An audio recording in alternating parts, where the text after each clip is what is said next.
Bismillahirrahmanirrahim. Assalamualaikum warahmatullahi wabarakatuh.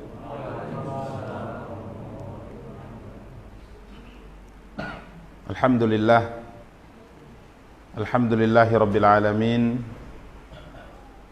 Wal aqibatu lil muttaqin fala udwana illa 'alal zalimin. Asyhadu an la ilaha illallah wahdahu la syarika lah. Wa ashhadu anna Muhammadan abduhu wa rasuluh. Salawatu rabbi wa salamuhu alaihi wa ala alihi wa ashabihi wa man ihtada bihadiyihi wa istanna bisunnatihi ila yaumiddin wa sallama tasliman katsira, amma ba'du.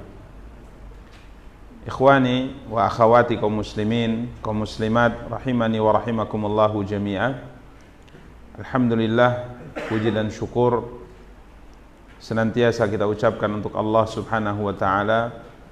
Salawat beserta salam semoga senantiasa dilimpahkan oleh Allah subhanahu wa ta'ala untuk junjungan dan panutan kita, Nabi Allah yang mulia Muhammad sallallahu alaihi wasallam. Ikhwani wa akhawati kaum muslimin, kaum muslimat, rahimani wa rahimakumullahu jami'an. Biidznillah, pada kesempatan yang berbahagia kali ini kita akan kembali melanjutkan kajian dan pembahasan kita, mencoba untuk membaca dan menjelaskan kitab Riyadhus Shalihin karya Imam Abu Zakaria Yahya bin Sharaf An-Nawawi rahimahullahu ta'ala, yang pada pertemuan yang lalu alhamdulillah kita telah menyelesaikan pembahasan dari bab ke-36, bab menafkahi keluarga. Baca dan kita jelaskan pada pertemuan yang lalu adalah hadis Thauban radhiyallahu ta'ala anhu, dinarin yunfiquhu rajulu, dinarun yunfiquhu ala iyalihi, wa dinarun yunfiquhu ala dabbatihi fi sabilillah, wa dinarun yunfiquhu ala ashabihi fi sabilillah. Nabi sebutkan secara urutan mirip dengan penjelasan secara makna hadis nomor 295 yang kita sebutkan tadi. Dinar terbaik yang dibelanjakan oleh seseorang adalah dinar yang dia nafkahkan untuk keluarganya. Ini di urutan pertama. Kemudian yang kedua adalah dinar yang dia nafkahkan untuk kendaraannya di jalan Allah. Ya, telah kita jelaskan pada pertemuan yang lalu, kendaraan di sini dabbah, para ulama menjelaskan bukan hanya kendaraan yang dahulu dipakai oleh mereka, kuda, unta, himar dan yang semisalnya, akan tapi kendaraan apapun yang digunakan untuk ketaatan kepada Allah Subhanahu wa taala, maka biaya yang dikeluarkan untuk merawat, membiayai kendaraan ini juga merupakan harta yang terbaik kedua yang disabdakan oleh Nabi sallallahu alaihi wasallam dalam hadis ini. Kemudian dinarun yunfiqhu ala ashabi fi sabilillah. Baru kemudian yang ketiga, dinar yang dia belanjakan untuk para sahabatnya di jalan Allah. Misalnya berangkat ke satu tempat untuk berjihad, berangkat ke satu tempat untuk ketaatan kepada Allah Subhanahu wa taala, maka apabila harta yang kita miliki kita gunakan untuk membiayai keberangkatan mereka, maka ini merupakan harta terbaik dalam urutan ketiga yang disabdakan oleh Nabi sallallahu alaihi wasallam. Ya. Demikian para ikhwah dan akhwat yang dimuliakan dan dirahmati Allah. Ini mengisyaratkan kepada bab ke-36 ini, bab menafkahi keluarga, yang kita jelaskan pada pertemuan yang lalu bahwa semua harta yang kita pakai untuk memenuhi kebutuhan kita sehari-hari dalam rumah tangga ini tidaklah luput atau hilang catatannya. Bahkan ini termasuk, kata Rasulullah, harta yang paling baik, yang paling utama digunakan untuk yang seperti ini daripada bab-bab yang lainnya. Maka di hadis nomor 295 dengan tegas Nabi mengatakan, satu dinar yang kau nafkahkan di jalan Allah, satu dinar yang kau gunakan untuk membebaskan seorang budak, satu dinar yang kau berikan kepada fakir miskin, satu dinar yang kau sedekahkan kepada fakir miskin, dan satu dinar yang kau gunakan untuk menafkahi keluargamu. Maka Nabi mengatakan yang paling besar pahalanya dari itu semua, yang semuanya adalah ketaatan kepada Allah. Yang paling besar pahalanya adalah yang terakhir, yakni dinar, 1 dinar yang engkau nafkahkan untuk apa? Keluargamu. Ya, ini mengisyaratkan bahwa bahwa harta yang kita gunakan untuk kebutuhan sehari-hari dalam rumah tangga kita, untuk kebutuhan anak kita, untuk kebutuhan istri kita, ini termasuk harta terbaik dan tentunya nilai pahalanya yang paling besar di sisi Allah Subhanahu wa taala. Karenanya para ikhwah dan akhwat yang dimuliakan dan dirahmati Allah, seorang muslim sangat dianjurkan untuk apa? Untuk bersemangat dalam mencari apa? Harta, demi untuk memenuhi kebutuhan apa? Keluarganya. Ya. Karena harta yang digunakan untuk memenuhi kebutuhan keluarga itu termasuk harta yang paling utama nilai pahalanya. Ya. Ini yang telah kita jelaskan pada pertemuan yang lalu. Bahkan kita tambahkan sebuah riwayat yang menakjubkan dari Nabi kita yang mulia sallallahu alaihi wasallam tatkala para sahabat mengomentari seorang sahabat yang mencurahkan pikiran, tenaganya, kekuatannya untuk mengumpulkan apa? Harta. Untuk mengumpulkan harta.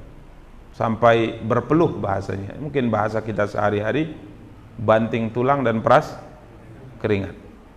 Artinya bersusah payah dia kumpulkan harta untuk menafkahi keluarganya. Para sahabat melihat seorang yang lewat kala itu dan mereka saat itu bersama dengan Rasulullah SAW. Mereka melihat seorang sahabat atau teman mereka yang sangat bersemangat untuk mengumpulkan apa? Harta. Ya, dia punya tubuh yang sehat, ya, tenaga yang kuat, pikiran yang cerdas, cemerlang, dan dia gunakan untuk apa? Mengais rezeki. Maka para sahabat mengatakan, mengomentari orang ini, laukana hadza fisabilillah, seandainya kekuatannya, ya kehebatannya ini digunakan untuk berjihad di jalan Allah Subhanahu wa taala. Maka Nabi kita yang mulia sallallahu alaihi wasallam meluruskan pemahaman para sahabat bahwa yang namanya fisabilillah itu bukan hanya perang. Mendapatkan pahala di sisi Allah Subhanahu wa taala bukan hanya berjihad. Tapi Nabi sallallahu alaihi wasallam meluruskan pemahaman para sahabat. Beliau bersabda, "In kana kharaja yas'a ala waladihi sigharan fahuwa fisabilillah." Kalau seandainya dia keluar, bekerja, dia curahkan pikiran dan tenaganya untuk mencari harta demi memenuhi kebutuhan anak-anaknya yang masih kecil, fahuwa fisabilillah, maka ia berada di jalan Allah Subhanahu wa taala. Ya. Kemudian Nabi sallallahu alaihi wasallam bersabda, wa in kana kharaja yas'a ala abawaini syaikhaini kabiraini fahuwa fisabilillah. Atau mungkin dia bekerja menghabiskan tenaganya, ya bahasa kita mungkin banting tulang, nemperas keringat, pergi pagi, pulang sore hari. Tujuannya adalah untuk memenuhi kebutuhan orang tuanya yang sudah renta, yang sudah tua, yang butuh bantuan dia. Maka Nabi SAW mengatakan, fahuwa fisabilillah, dia juga berada di jalan Allah Subhanahu wa taala. Wa in kana kharaja yas'ala nafsihi ya'uffuha atau ya'iffuha fahuwa fisabilillah. Atau mungkin dia keluar, kalau ia keluar bekerja, mencurahkan pikiran dan tenaganya untuk mencari rezeki demi menjaga kehormatan dirinya, demi menjaga apa? Kehormatan dirinya, sehingga ia bisa menjaga air mukanya, tidak butuh dengan bantuan orang lain, ya, tidak butuh bantuan orang lain, karena ia bekerja dan dia berhasil mengumpulkan harta sehingga hajat kebutuhannya bisa terpenuhi oleh dirinya sendiri. Dia tidak butuh bantuan. Ya, dia tidak butuh sindiran-sindiran agar orang membantu dia, apalagi minta langsung, nyindir pun tidak. Ya, maka subhanallah, kalau ia keluar untuk menjaga kehormatan dirinya, dia curahkan tenaga dan pikirannya, berpeluh dia keluar untuk mengais rezeki demi menjaga kehormatan dirinya, maka dia berada di mana?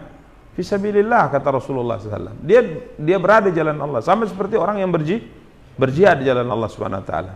Namun in kana kharaja yas'a riya'an wa mufakharatan fahuwa fisabilillah, tapi fahuwa fisabilis syaitan. Tapi kalau seandainya ia keluar cari harta demi untuk berbangga-bangga saja, demi untuk pamer-pamer saja, maka ia berada di jalan syaitan. Ini menunjukkan para ikhwah dan akhwat yang dimuliakan dan dirahmati Allah, bahwa seorang muslim hendaknya bersungguh-sungguh mengumpulkan harta yang halal. Tujuannya apa? Tinggal pasang niat saja untuk menafkahi keluarga, memenuhi hajat kebutuhan, ya, memenuhi hajat kebutuhan.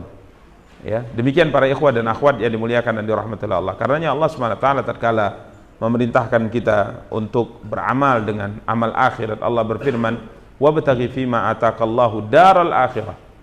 Allah Subhanahu wa taala memerintahkan kita berjuang, berusaha untuk mendapatkan apa yang ada di sisi Allah daripada negeri akhirat. Tapi Allah Subhanahu wa taala mengatakan, "Wala tansa nasibaka minad dunya." Tapi jangan kau lupa bahagianmu di mana?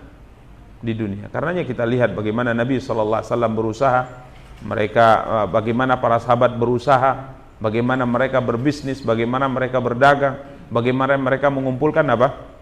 Mengumpulkan harta. Karenanya Imam Ibnu Mubarak rahimahullah mengatakan, tidak ada kebaikan bagi seorang hamba yang tidak memiliki keinginan untuk mengumpulkan harta dari cara yang halal.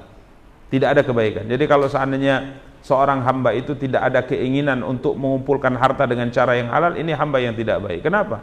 Karena dengan harta dia akan melakukan banyak ibadah, menafkahi keluarga, memenuhi kebutuhan hidup mereka, menafkahi mungkin orang tua, menyambung hubungan baik dengan kerabat, ya, membantu fakir miskin dan sebagainya. Demikian para ikhwah dan akhwat yang dimuliakan dan dirahmati Allah. Jadi intinya jangan sangka bahwa harta yang kita gunakan untuk membantu fakir miskin, untuk menyantuni anak yatim, kemudian harta yang kita gunakan untuk anak dan istri kita, jangan kita menyangka yang banyak pahalanya adalah yang di sana. Tapi yang banyak pahalanya sebenarnya yang kita gunakan untuk nafkah kepada anak dan istri kita. Ya, demikian para ikhwah dan akhwat yang dimuliakan dan dirahmati oleh Allah Subhanahu wa taala. Kemudian kita masuk hadis nomor 297, hadis dari Ummu Salamah. Beliau berkata, Ummu Salamah berkata kepada Rasulullah, ya, Musalamah Hindun binti Abi Umayyah, setelah suaminya Abu Salamah meninggal, kemudian beliau selesai masa iddahnya, maka Nabi SAW menikahinya, ya, Ummu Salamah Hindun binti Abi Umayyah radhiyallahu ta'ala anha. Beliau berkata, ya, beliau pernikahannya dengan Abu Salamah dikarunia oleh Allah SWT beberapa orang anak, ya, sehingga tatkala Nabi meminangnya, kala itu dia mengatakan, ya Rasulullah, sesungguhnya saya sudah berumur, kemudian yang kedua saya penjemburu, kemudian yang ketiga saya punya anak dari Abu Salamah. Jadi ini 3 alasan. Sebenarnya dia mengatakan di bagaimana pertimbangannya. Maka kala itu Nabi mengatakan, kalau engkau sudah berumur, ya aku juga sudah apa? Berumur, samanya. Kemudian kalau seandainya engkau pencemburu berlebihan, ya mungkin Allah SWT akan memperbaiki itu. Kemudian kalau seandainya engkau punya anak, ya karena ibunya menikah dengan laki-laki, maka anaknya itu juga insya Allah di bawah tanggungan laki-laki tadi. Maka akhirnya dia pun menerima pinangan siapa? Rasulullah SAW. Akhirnya beliau menjadi salah satu di antara ummahat al-mu'minin, salah satu di antara ibu-ibu orang-orang yang beriman. Maka suatu hari Ummu Salamah ini radhiyallahu ta'ala anha, sahabiyah ma'rufah, ya, sahabiyah yang sangat terkenal kecerdasannya, ya, kemudian sejarah hijrahnya juga luar biasa, perjuangannya untuk Islam juga luar biasa. Jadi beliau berkata kepada Rasulullah pada suatu hari, ya Rasulullah, hal li fi bani Abi Salamah ajrun an unfiqa alaihim. Ya Rasulullah, apakah saya akan memperoleh pahala kalau saya menafkahi putra-putra Abu Salamah? Jadi kalau saya punya uang, kemudian saya berikan kepada anak-anaknya Abu Salamah, ya, anak-anaknya Abu Salamah. Artinya aku sisihkan hartaku untuk menafkahi anak-anaknya Abu Salamah. Ya, padahal para ikhwan dan akhwat yang dimuliakan dan dirahmati Allah, ini satu hal yang kadang terluput, ya, pembahasannya dari kita kaum muslimin, bahwa kalau seandainya seorang ayah itu sudah meninggal dan dia meninggalkan anak-anak, mungkin bahasanya yatim, maka sebenarnya anak yatim ini kewajiban menafkahinya bukan pada ibunya,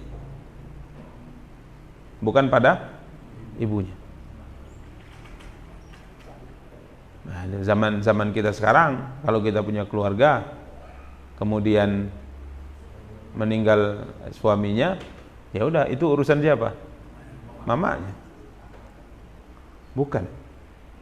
Kewajiban menafkahi anak yatim ini ke siapa kewajibannya? Kakeknya. Siapa lagi? Pamannya. Ah, ini yang luput kita. Dan dia kalau punya abang atau bapaknya itu ya punya abang misalnya, ya itu ke pamannya. Atau mungkin kalau ada abang yang lebih besar dalam keluarga itu, dia punya adik-adik yang masih yatim, ini kewajiban laki-laki. Ini menunjukkan sebenarnya pembahasan bahwa itulah keistimewaan yang diberikan oleh Allah, kelebihan yang Allah berikan kepada laki-laki yang diwajibkan untuk menanggung sebuah beban berat dalam kehidupan sebenarnya. Jadi kenapa laki-laki itu disebut sebagai, kita sudah jelaskan pada pertemuan yang lalu, kenapa laki-laki disebut sebagai pemimpin dalam rumah tangga? Karena pertama kelebihan yang dia miliki. Jadi dari sisi penciptaan, laki-laki itu lebih tangguh menghadapi masalah dibanding perempuan. Laki-laki itu bisa lebih bertahan dibandingkan perempuan. Itu laki-laki. Ya, makanya dia memang diciptakan untuk kehidupan yang keras. Itu laki-laki. Makanya mentalnya beda. Kemudian tubuhnya juga kuat, beda. Ya. Makanya nggak boleh, apa istilahnya, laki-laki itu dididik, apa istilahnya, lambai apa? Gemoy, nggak boleh. Begitu juga dengan perempuan, memang kadratnya itu ya gitu. Nggak boleh juga perempuan dididik harus, oh ya nanti bahaya, tomboy dia. Makanya kalau cara jalannya juga harus diperhatikan kalau laki-laki dan perempuan, ya.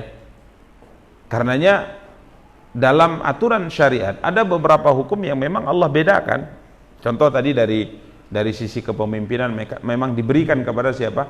Laki-laki, karena memang fisiknya, kemudian mentalnya, kepribadiannya memang disiapkan oleh Allah untuk menjadi seorang pemimpin. Kalau perempuan tidak. Ya, perempuan perasaannya terlalu dalam. Maka sering kita katakan bahwa perempuan itu hidupnya dengan perasaan. Laki-laki hidupnya nggak punya perasaan. Nggak punya perasaan, ya biasa aja deh, lurus saja gitu. Ya memang subhanallah, itu perbedaan laki-laki dan perempuan. Kemudian dengan ini kita lihat ada beberapa hukum yang memang dibedakan oleh Allah, sering kita sampaikan. Contoh misalnya dalam warisan, laki-laki itu memang menang, dapat 2 kan dalam warisan memang. Lidzakari mithlu hadzil unthayain. Tapi kelebihan warisan yang Allah khususkan untuk laki-laki itu bukan tanpa sebab atau tanpa ketetapan yang bijaksana dari Sang Pencipta yang memiliki nama Zat yang Maha bijaksana. Baik. Dia dapat harta warisan. Dia abang sama adiknya perempuan, misalnya warisannya 300 juta dari orang tua mereka, ini berdua, maka si laki-laki dapat 200 juta, si perempuan dapat 100 juta. Emang ketetapan. Makanya ada orang mengatakan, oh kok gitu, nggak adil lah. Adil. Karena faktanya dalam kehidupan nanti, perempuan ini menang jadinya, walaupun hitungannya dia kalah, tapi nanti akhirnya dia yang menang. Setelah mereka dewasa, satu pegang saldo 200 juta, yang satu perempuan saldo 100 juta. Setelah mereka dewasa, kedua-duanya mau menikah. Si abang laki-laki tadi carilah perempuan yang akan dia nikahi, dapatlah. Terjadi negosiasi, akhirnya ditetapkan mahar. Berapa maharnya? Maharnya taruhlah mahar Nabi sajalah, mahar Rasulullah. Mahar Nabi itu 500 dirham. 500 dirham. 500 dirham itu berapa? 500 dirham itu kurang lebih dihitung 176 sekian gram emas 24 karat. Aduh, pening gitu ya. Besar juga mahar Nabi. Jadi kalau mau ikut sunnah Nabi, ya itu maharnya. 100 berapa? 176 lah, ada komanya memang. Kali berapa? Oh, udah 1.500.000 saja, nggak usah 2 juta. 264 juta mahar. Udah tekor berapa yang abang tadi? Dia dapat 264. Dia cari deh. Alhamdulillah dia udah kerja. Ada tambahan nggak apa-apa. Saya oke kan? Dia bayar. Ya bukan itu saja, bukan mahar aja, bang. Apalagi pernikahan. Ya uang antarannya, uang pesta, gimana? Tempat tidurnya, ininya, pestanya gimana? Ah kalau gini udah panggil tetangga aja lah kan gitu kan. Oh nggak bisa. Nah, akhirnya hitung, udahlah 50 juta. Ah, dan minus berapa?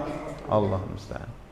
Oke, setelah menikah dia mesti sewa rumah lah minimal, kemudian nafkah per hari. Jadi memang kalah terus dia nih. Si adik di Pinang. Berapa pinangannya? Ikut mahar Nabi lah.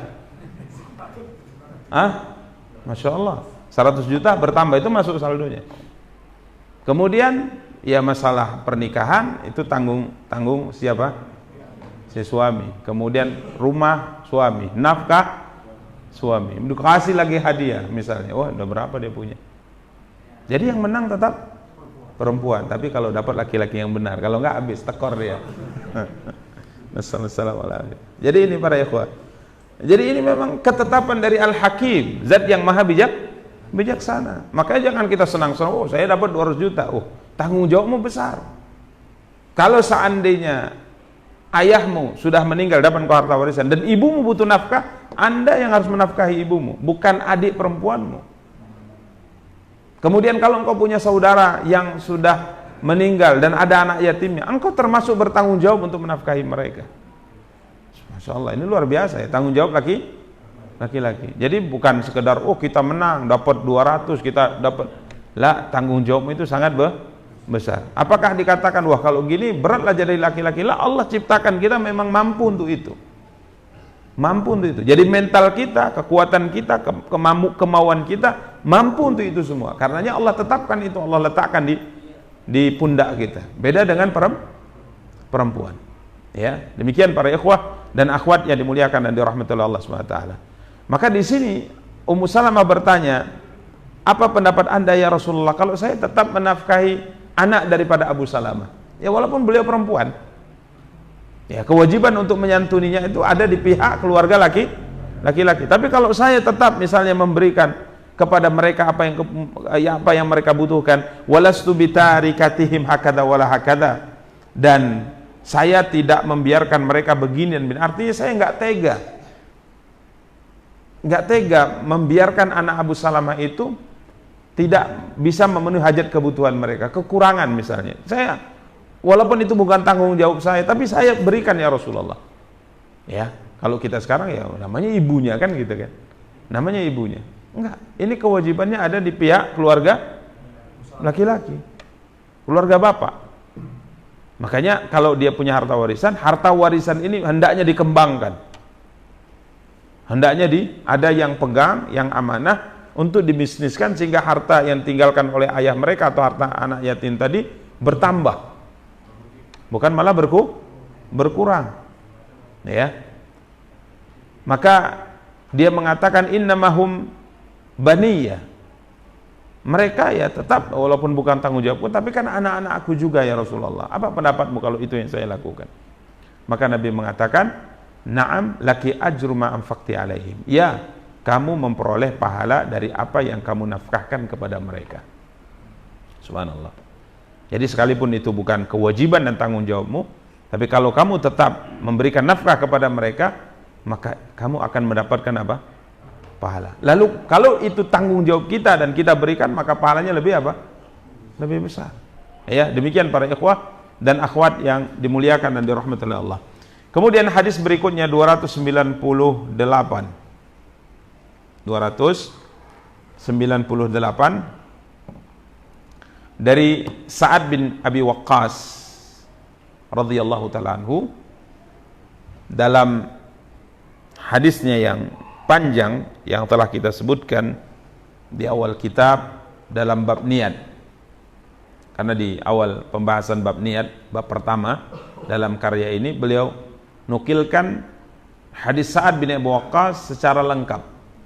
Kalau di sini beliau hanya ambil potongan saja berkaitan dengan menafkahi apa? Keluarga. Di sana beliau sebutkan cerita Sa'ad bin Abi Waqqas sakit di kota Mekah. Sakit beliau, sakit parah di kota Mekah. Kemudian kala itu beliau mengatakan, ya saya sakit parah ya Rasulullah, saya punya harta banyak, harta saya banyak, dan tidak ada yang mewarisi dari keturunanku kecuali satu orang perempuan. Apa pendapatmu kalau saya infakkan atau sedekah, wasiatkan 2/3 hartaku diinfakkan setelah aku meninggal? Maka Nabi mengatakan, kata Rasul, nggak boleh. Bagaimana kalau 1/3? 1/3. Maka Nabi mengatakan wathulus fathulus wathulutsu katsir. 1/3 boleh, ya, wasiat untuk kalau aku meninggal 1/3 harta diinfakkan. Itu boleh kalau 1/3, tapi itu juga sudah sangat besar. Kemudian Nabi mengatakan kepadanya, engkau tinggalkan keluargamu dalam keadaan berkecukupan, punya harta dari peninggalanmu berkecukupan, itu jauh lebih baik daripada engkau tinggalkan keluargamu mereka dalam kondisi serba kekurangan, serba kekurangan, yatakaffafuna bihan nas. Ya karena tidak ada yang mereka miliki untuk memenuhi hajat kebutuhan mereka, akhirnya mereka membutuhkan bantuan siapa? Manusia. Butuh bantuan tetangga, butuh bantuan teman, butuh bantuan keluarga. Ya apa boleh buat? Nggak ada beras ya mesti dibantu, nggak ada uang mesti dikasih, karena ya perut nggak bisa kompromi kan. Kalau lapar tiba-tiba bisa kenyang kan? Enggak. Sunnatullah lapar itu bisa kenyang kalau makan, ini sunnatullah. Ya kalau lapar udah tidur aja, kenyangnya itu enggak ada. Kalau ngantuk tidur baru hilang rasa kantuk. Tapi kalau lapar ya makan. Haus minum, sunnatullah. Ya. Jadi kau tinggalkan keluargamu memiliki kecukupan untuk memenuhi kebutuhan mereka, itu jauh lebih baik daripada engkau tinggalkan mereka dalam keadaan serba kekurangan, yang nanti mereka membutuhkan uluran tangan atau bantuan manusia. Ini kata Nabi kepada siapa? Kepada Sa'ad bin Abi Waqqas radhiyallahu ta'ala. Kemudian Nabi mengatakan, tidaklah engkau menggunakan hartamu untuk keluargamu sampai makanan yang kau masukkan ke dalam mulut istrimu itu juga akan bernilai apa? Pahala. Artinya apapun harta yang kau miliki, ya, dalam hadis ini, apapun harta yang kau miliki, engkau gunakan untuk kebutuhan anakmu, engkau gunakan untuk kebutuhan istrimu. Kita sebutkan kemarin, ya, kebutuhan keluarga itu banyak, ya. Bukan hanya kebutuhan apa? Makan dan minum saja. Untuk rumah misalnya, untuk pakaian, untuk pendidikan, ya, untuk pendidikan, untuk pengobatan misalnya, untuk vitaminnya misalnya, itu semua kalau kita gunakan untuk ini, semuanya akan bernilai apa? Pahala. Jika kita mengharapkan wajah Allah, illa ujir tabiya, kecuali engkau akan mendapatkan pahala darinya, hatta ma taj'alu fi fimra'atik, sampai apa yang kau letakkan di mulut istrimu juga engkau mendapatkan apa? Pahala. Artinya tatkala kita suapi istri kita karena mengharapkan ridha Allah, membahagiakan dia, maka ini juga bernilai apa? Pahala di sisi Allah Subhanahu wa taala.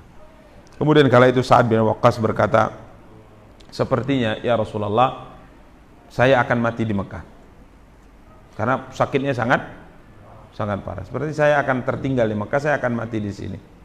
Maka Nabi mengatakan, enggak, engkau tidak akan tertinggal di sini. Ini nubuat Rasulullah SAW, engkau tidak akan tertinggal di sini.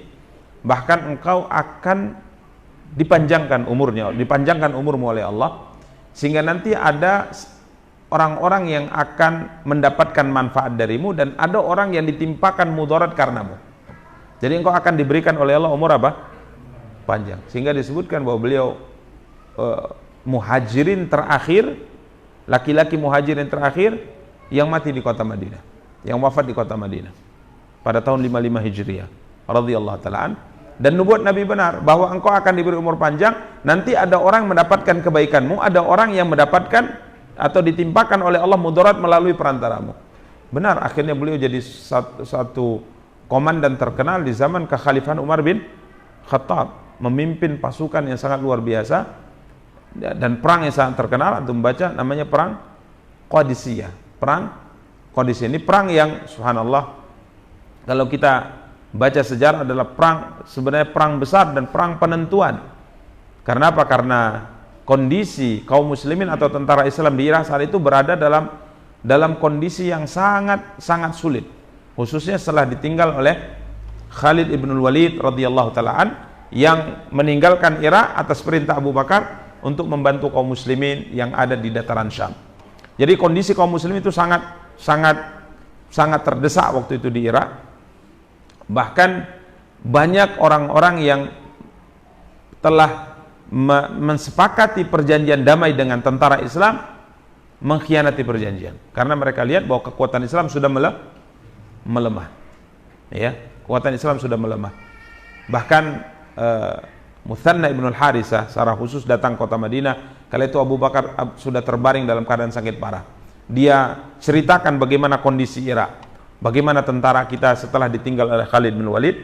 Maka kala itu Abu Bakar berpesan kepada Umar bin Khattab bahwa jika seandainya saya meninggal, maka kebijakan yang pertama harus engkau perhatikan adalah kirim pasukan kemana? Ke Irak. Perhatikan tentara kita di Irak, perhatikan kaum muslimin di Irak, karena kondisinya sangat mengkhawatirkan. Bahkan pasukan-pasukan kita itu sudah ditarik sejumlah 200.000 pasukan untuk menghabisi kaum muslimin. Kala itu Umar sendiri mengatakan, saya akan berangkat memimpin pasukan Islam sendiri di mana? Di perang di Irak, karena memang situasinya sangat mencekam. Bahkan beliau sudah berangkat memimpin pasukan keluar dari kota Madinah, tapi kemudian beliau meminta pendapat kepada para sahabat. Semuanya mengatakan lanjut kecuali Abdurrahman bin Auf. Abdurrahman bin Auf mengatakan, saya malah khawatir kalau engkau terbunuh di perang ini, hancur Islam. Maka kalau saran saya, tunjuk komandan perang sebagai penggantimu yang memimpin kaum muslimin di mana? Di Irak. Maka Umar kala itu mengatakan, menurutmu siapa? Maka Abdurrahman mengatakan, saya sudah dapat calonnya. Jenderal saya sudah dapat. Siapa orangnya? Siapa? Singa yang menyembunyikan kukunya. Orang hebat, tapi selalu berada di garis merahasiakan dirinya, tidak menonjolkan diri. Siapa itu? Sa'ad bin Abi Waqqas. Wah, benar kata Umar bin Khattab, maka dipanggil. Dikasih panji perang, maka berangkat. Subhanallah, beliau akhirnya berhasil mengumpulkan pasukan dengan tambahan-tambahan 30.000 pasukan melawan 200.000 di perang yang sangat luar biasa. Untuk membaca perang Qadisiyah, luar biasa perangnya, terjadi selama 4 hari perangnya. Kalau nggak salah saya 4 hari, ya. Hari pertama sampai malam istirahat, hari kedua sampai malam istirahat, hari ketiga atau hari keempatnya itu perang 24 jam. Perang 24 jam. Sampai tengah malam pun nggak berhenti, sampai pagi nggak berhenti perangnya. Karena kedua belah pasukan ingin mengakhiri perang, karena sudah sekian hari. Ini perang, kalau kita baca sejarahnya luar biasa para ikhwan. Sampai Sa'ad bin Abi Waqqas sendiri tidak tahu malam itu pasukannya bagaimana. Putus komunikasi. Yang terdengar hanya adu pedang. Teriakan-teriakan para pendekar, ya, sampai menjelang subuh, teriakan-teriakan jenderal-jenderal kaum muslimin itu, pendekar-pendekar kaum muslimin, saya membunuh 20, saya membunuh 30. Ini berarti kita menang. Benar, subhanallah. Pagi harinya tentara Persia sudah larikan diri, dan subhanallah banyak sekali mereka terbunuh, dan kaum muslimin kurang lebih yang gugur 4.000 sampai 5.000 pasukan. Ya, ini perang Qadisiyah sangat luar biasa para ikhwah, dipimpin oleh siapa? Sa'ad bin Abi Waqqas, ya, radhiyallahu ta'ala. Jadi ini yang di potongan hadis yang disebutkan Imam Nawawi merujuk kepada hadis sempurna yang disebutkan di awal bab. Ya, intinya di sini Nabi SAW bersabda kepadanya, sebagaimana kita tadi sudah bacakan, sesungguhnya tidaklah kamu membelanjakan satu nafkah dengan maksud untuk mencari wajah Allah untuk keluargamu, melainkan akan diberi pahala karenanya sampai apa yang kamu letakkan di mulut istrimu. Ini subhanallah. Jadi apapun yang kita gunakan untuk keluarga kita, itu semuanya ada apa? Pahalanya. Ya. Bahkan lebih besar pahalanya dibandingkan untuk yang lainnya. Ya. Ini yang kita selalu ingatkan pada pertemuan-pertemuan sebelumnya.